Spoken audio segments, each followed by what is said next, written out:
महज 4 महीने का समय रह गया है सीयूटी 2025 के एग्जामिनेशन में। तो ये जनवरी 15 से लेकर के मई 15 तक के बीच का जो समय है, इस 4 महीने के अंदर आपके बोर्ड का एग्जामिनेशन भी आपने देना है, उससे पहले अपना प्रैक्टिकल भी देना है और साथ साथ में आपका प्री बोर्ड का एग्जामिनेशन भी होना है और देन उसके बाद सीयूटी का।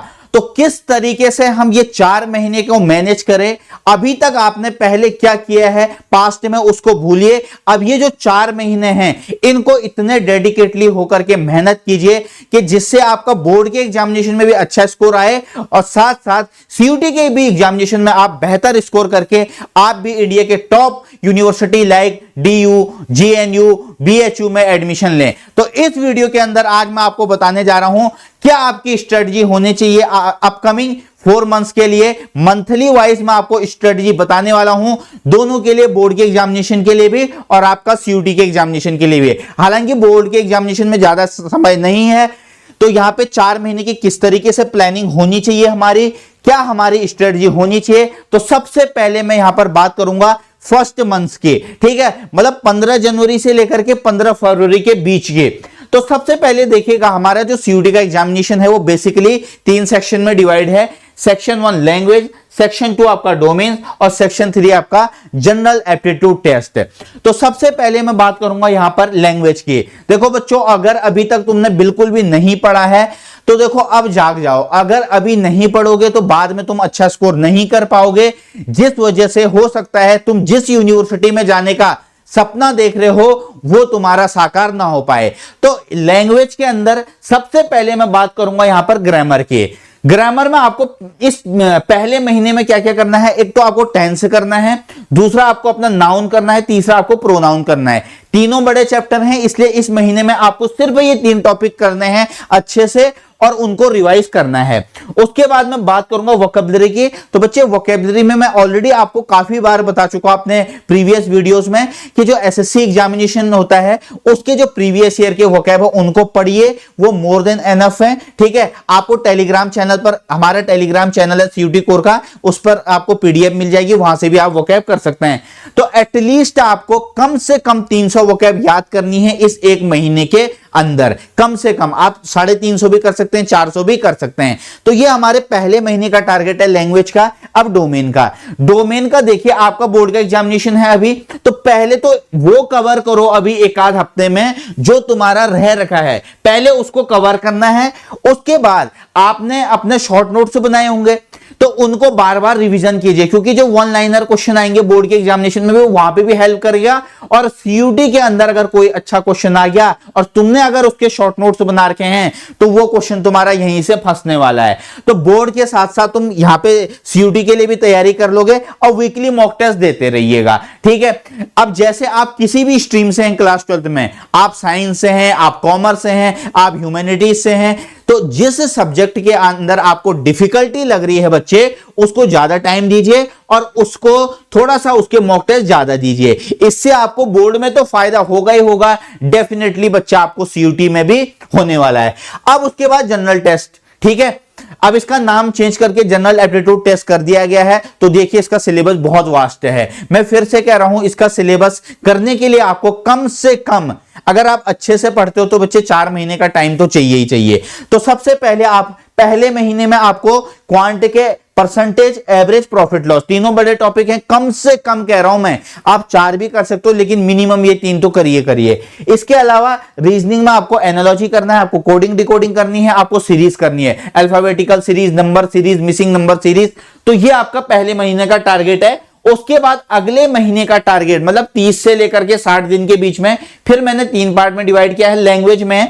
आगे आप नेक्स्ट महीने में एडजेक्टिव, सब्जेक्ट वर्ब एग्रीमेंट, इसका मतलब है सब्जेक्ट वर्ब एग्रीमेंट, कंजंक्शन और वर्ब, ये 4 चैप्टर आपको करने हैं। आपको वोकैबुलरी में क्या करना है, आपको अगले जो आपने पहले के 300 350 पहले महीने में पढ़ लिए, उससे आगे वोकैब पढ़नी है, नई वोकैब, उनको रिवीजन करते रहना है। डोमेन में आपको क्या करना है, अपने शॉर्ट नोट्स को बार बार रिवाइज करना है, बार बार रिवाइज करना है और प्रीवियस ईयर क्वेश्चन देना है। किसका? आपको सीयूटी का। तो वहां पर जैसे जो चीजें आपको नहीं आ रही हैं या जो आपको लग रहा है कि यार मैंने नहीं पढ़ी है, उसको नोट्स बनाइए और उसको नोट कीजिए, ठीक है। उसके बाद आपको जनरल एप्टीट्यूड टेस्ट के अंदर क्या करना है सेकंड महीने में, ratio, time and work, time speed and distance, partnership और एजेस। ये बहुत छोटे छोटे टॉपिक है, रेशियो भी छोटा ही टॉपिक है, इसमें आपको थोड़ा टाइम लगेगा, time and work, time and distance में, ठीक है ना।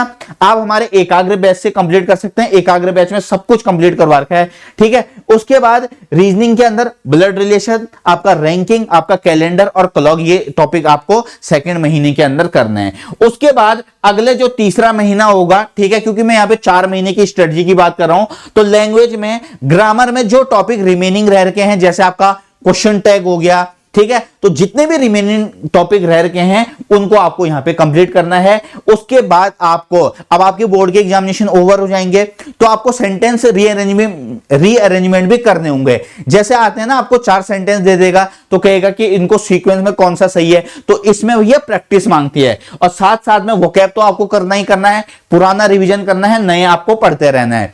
और साथ साथ में आप वीक में एक मॉक टेस्ट देते रहिएगा। और जैसे जो कॉम्प्रिहेंशन वाला पार्ट है ना, जैसे 2024 में अच्छे लेवल का आया था, तो उसको भी यहां से प्रैक्टिस करनी है, मतलब आपको पैसेजेस भी सॉल्व करने हैं। उसके बाद डोमेन में आपको बहुत ज्यादा कुछ नहीं करना है भैया, अपने एनसीईआरटी के जो नोट्स है उनको रिवीजन करते रहिए, प्रीवियस ईयर का आपको सेट देना है, और साथ साथ में आपको वीकली एक अलग सा मॉक टेस्ट देना है। तो जो आपने अपने बोर्ड एग्जामिनेशन के लिए जो नोट्स बना रखे हैं उनको पढ़िए, जो जो चीजें नहीं पढ़ी हैं, नहीं रिवाइज करी हैं, उनको आप करते रहेंगे। फिर जनरल एप्टीट्यूड टेस्ट के अंदर तीसरे महीने में SICI, नंबर सिस्टम और एडवांस मैथ्स कवर करनी है, मेंसुरेशन, ट्रिग्नोमेट्री, इसके अलावा अलजेब्रा, ये सब आप इसमें कवर करेंगे। रिमेनिंग ये 8 टॉपिक का मतलब है जो बचे हुए टॉपिक हैं, जैसे नॉन वर्बल रीजनिंग हो गया, उसको आप यहां कवर करेंगे। इसके अलावा जो भी टॉपिक आपके बचे हुए हैं वो आप इस तीसरे महीने में कंप्लीट करेंगे, तो आपका यहां से क्या हो जाएगा, सिलेबस कंप्लीट हो जाएगा। अब जो लास्ट का एक महीना रहेगा, उस एक महीने में क्या करना है, जिसमें बच्चे सबसे ज्यादा गलतियां करते हैं और उस वजह से वो अच्छा स्कोर नहीं ला पाते हैं, तो भैया लास्ट के एक महीने में सबसे पहले तो प्रीवियस ईयर क्वेश्चंस के सेट करना है। क्योंकि PYQ तुम्हें लास्ट टाइम पर इतनी हेल्प करेगा, तुम्हें खुद लगेगा एग्जामिनेशन के अंदर जाकर के कि हाँ, हमने जो PYQ किए थे वाकई में हमें उससे बहुत इंप्रूव दिखा। सेकंड, जो भी तुम्हारा वीक एरिया होगा वो मॉक टेस्ट से तुम्हें कवर करना है। ये नहीं कि आज मॉक टेस्ट दे दिया और 10 दिन बाद उसका एनालिसिस कर रहे हैं, बिल्कुल भी नहीं। मॉक टेस्ट पे भी मैं आऊंगा, अलग स्ट्रेटजी ले आऊंगा मॉक टेस्ट के। और रिवीजन, देखो रिवीजन तो साथ साथ में करते रहना है। 5 दिन पढ़ो, 2 दिन रिवीजन करो। मंडे से फ्राइडे तुम्हारा टारगेट होना चाहिए कि भाई मैंने जो पढ़ रखा है, जो मैंने 5 दिन पढ़ा, सैटरडे संडे में बैठ करके उसका रिवीजन करूंगा। तो अगर तुम इस तरीके से चलते हो तो तुम्हें कोई भी CUT में अच्छा स्कोर करने से नहीं रोक सकता है। अब वीडियो बहुत सारे स्टूडेंट्स देखेंगे, लेकिन उसमें से जो 1-2 बच्चे अप्लाई करेंगे वही अपने ड्रीम यूनिवर्सिटी में एडमिशन ले पाएंगे। इसके अलावा डेली आपको लास्ट के जब 30 से 40 दिन रह जाएंगे तो ज्यादा से ज्यादा जो पैसेजेस है उनको सॉल्व करना है इंग्लिश में, क्योंकि लास्ट ईयर 2024 के अंदर इंग्लिश लैंग्वेज के अंदर जो कॉम्प्रिहेंशन वाला जो पार्ट है वो काफी अच्छा पूछा गया था, अच्छे लेवल के पैसेजेस आए थे, तो उसके लिए भी आपको रेडी रहना है। तो स्टूडेंट्स, आई होप आप इस स्ट्रेटजी को जरूर फॉलो करेंगे, ठीक है। और GAT का वन स्टॉप सॉल्यूशन है एकाग्र बैच।